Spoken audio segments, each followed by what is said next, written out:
So, ngayon mga kaprobinsya is kukuha tayo ngayon ng Madre de Agua. Ayan, na ipakain sa ating mga alagang native pigs. So, ayan, madami na tayong Madre de Agua hanggat doon, no? Ayan. So, ayan. Kahit pa paano, mapakinabangan natin ito. At dagdag din sustansya sa kanila na hindi tayo ng gamot magbili kasi dito meron sila makukuha na gamot dito sa mga Madre de Agua na ito. So ayan. So at ngayon sobrang mahal ng commercial feeds. Yan, kukunin natin ito at ibigay doon sa itaas at dyan. So ngayon dito lang ako dumaan sa gilid dyan, no?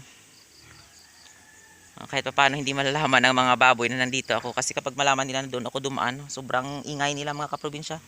So ngayon mga kaprobinsya kukunin na natin. Yan. Yung mga Madre de Agua. Yan, no? Yan. Sa ganitong isang madami na talaga yan, no? Ayan. Ayan, no? Nag-ingay na sila. Ayan. So, kasi isang buwan dito sa amin na malakas yung ulan. So yung mga Madre de Agua, gusto talaga ng Madre de Agua na yung panahon is maulan. Kaya yun, mabilis sila dumami. Ayan, no? Mabilis tumaba yung yung Madre de Agua. So ngayon, no, yung mga tinransplant, yung mga tinanim ko dyan, no, ayan, no, mabilis din na tumubo at musbong yung kanyang mga dahon, ayan, no. Yung iba inakyat na ng damo, yan. Yan.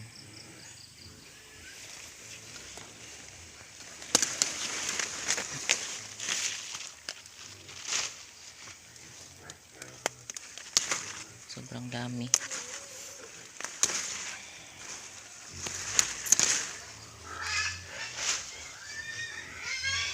So, ayan mga kaprobinsya, ito na yung nakuha ko dito, ayan, no. Kunti pa lang yung nakuha ko. Ayan, may doon pa. So, yan, ito nakadami. So, madami na ito. At may doon pa. Ayan, no. Ayan. So, madami pa talaga. So, ayan, no, madami pang dito na hindi pa nakuha yung kanyang mga dahon. Ayan, no. Sa susunod naman, kukunin natin. So, ayan, ito. Nung isang siguro mga 2 linggo ito kinuha ko yung kanyang mga dahon na yan, no? Mabilis din tumubo, ayan, no? Ayan, mga 1 linggo at kalahati siguro yan, madami na. Ayan, yan talaga yung Madre de Agua mga kaprobinsya, kapag kinuha mo siya mabilis na dumami yung kanyang mga to parang sanga, ayan, tawag dito sa amin sililo sanga, yung kanyang mga tangkay mabilis tumubo ulit at dumami. So ayan. So dito yan, no, marami na ring dahon ng saging. So ipakain natin din ito sa ating mga alagang native pig sa susunod. Mga dahon na ito. Yan. So, yan. Yung ito is dyan natin ipakain. Pero yung dito sa kabila is doon natin ipakain sa itaas. So ilagay natin sa sako. Meron akong dalang sako. Yan.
So yan mga kaprobinsya, nasira naman yung coral, ayan. Pero okay lang din yan mga kaprobinsya, sira, hindi naman sila nag-away-away yan. Mabait naman yung malaki na yun. Okay lang din yan. Ayan.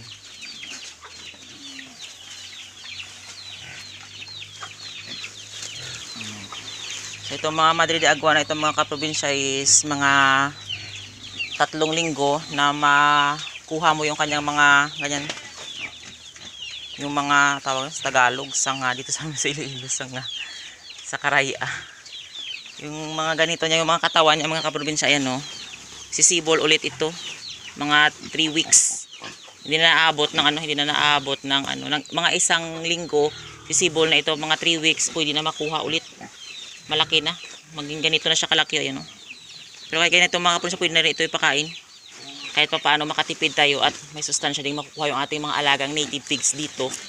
Dahil dito sa amin sobrang mahal na ngayon ng commercial feeds. Grabe talaga. So kahit pa paano yung tricantera na ito or Madre de Agua is makatulong din sa atin na mapagaan yung mga gastusin natin mga kaprobinsya. Kailangan lang talaga mga kaprobinsya is masana yung ating mga alaga sa mga ganitong pakain.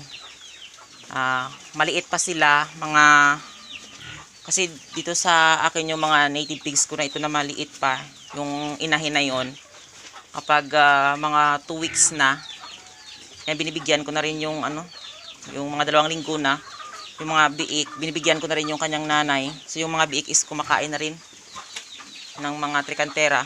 So yan, kahit malaki na sila yan, nasasanay na rin sila na kumakain. Paano hindi tayo matawag dito, mahirapan sa pakain sa kanila. So kailangan talaga na fresh lang yung ipakain natin, hindi natin iluluto kasi mahirap din. Matrabaho mga kaprobinsya kapag iluluto pa. So pero yung Madre de Agua na ito mga kaprobinsya is hindi talaga ito niluluto. Kailangan talaga fresh na ipakain mo or iburo mo lang. Yan. Bakit hindi ka kumain? Yan o. Ano nangyari sa'yo? Ayaw bang kumain? Ayaw niyang kumain. Ay nako. Kasi mga mga 3 na hindi ko na siya binigyan. Kasi dati marami yan. Pero kaso binuro ko at pinakain ko lang sa mga sa mga maliliit para masanay sila. So ngayon yung kulay brown na yun, hindi na kumain. Hindi bago sa siguro kasi mga 3 buwan na hindi na siya kumakain ng ganito. So kasi sinasanay ko yung mga maliit. So sa kanila ko binibigay. Or baka siya, busog pa. Yan o. Binalik niya.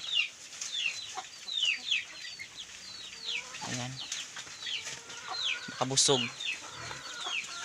So yan mga kaprobinsya, yung Madre de Agua na ito, hindi lang ito matipid na pakain sa ating mga alagang native pigs. Is meron din itong sustansya na makukuha yung ating mga alagang native pigs dito. Katulad ng protein. So yan mga kaprobinsya, yung protein dito, meron itong content na 15% to 18% na makukuha yung ating mga native pigs dito sa Madre de Agua na ito or tricantera. So meron din itong calcium. Yung calcium mga kaprobinsya, yung percentage ng calcium dito is meron itong 4.7% to 5%. So ayan, tumutulong ito sa, yung calcium mga kaprobinsya is tumutulong sa pagpatibay ng kanilang mga buto at ngipin. So yung kumaganda din yung buto ng ating mga native pigs, is ganda din yung kanilang katawan. So yan. So mas maganda din mga kaprobinsya na bigyan natin sila ng mga ganito para mabilis din silang tumibay yung kanilang mga buto at hindi sila masyadong matamlay din.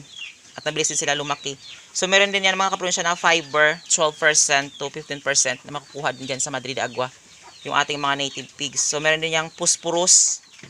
Yan na makukuha din yung ating mga native pigs dyan. So yung phosphorus mga kaprobinsya is yan din na makatulong na mabilis ma-digest yung yung kinakain nila sa katawan nila, na makakatulong din sa kanilang kanilang intestine na mabilis din ma-metabolize, mabilis matunaw yung kanilang mga kinakain. So yan mga kaprobinsya, yung Madre de Agua is maganda talaga sa ating mga native pigs.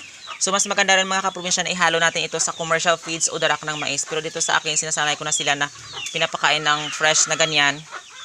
Para kahit papaano, hindi na rin ako mahirapan kasi wala namang machine. So kailangan talaga kapag ihalo mo sa darak ng mais, kailangan talaga na i-chop mo talaga. So ngayon wala din akong ganyan na na machine. So ayan lang, sinasanay ko lang sila sa mga ganyang pakain na fresh lang. So yan mga kaprobinsya, mas maganda talaga kapag meron kayong mga Madre de Agua kahit papaano, kasi hindi kayo mahirapan sa pakain sa mga native pigs. So yan, so mas pinili namin na pinakain ng native pinapakain namin ang native pigs namin ng ganitong pakain para meron silang makukuha dito mga vitamina at sa pagbabago ng klima is hindi sila magkakasakit. So noong 2021 tumama dito sa amin yung ASF. So lahat ng mga baboy dito is naubos. So kami lang yung may natira na mga baboy dito. So yan, ito pa sila. So yan yung pang mga natira. So meron kaming ditong 2 inahin at 1 barako. So yung sa kabila na mga barangay, mga bayan is naubos talaga yung kanilang baboy. So ngayon mga kaprobinsya is madami na rin mga baboy katulad ng mga hyper dito sa amin. So ngayon sobrang mura na ng mga ng bintahan ng mga baboy dito sa amin at sobrang mahal ng feeds. So mabuti na lang kahit paano meron tayong trikantera at nasanay sila na pinapakain ng mga ganyan. So yan, hindi na tayo mahirapan.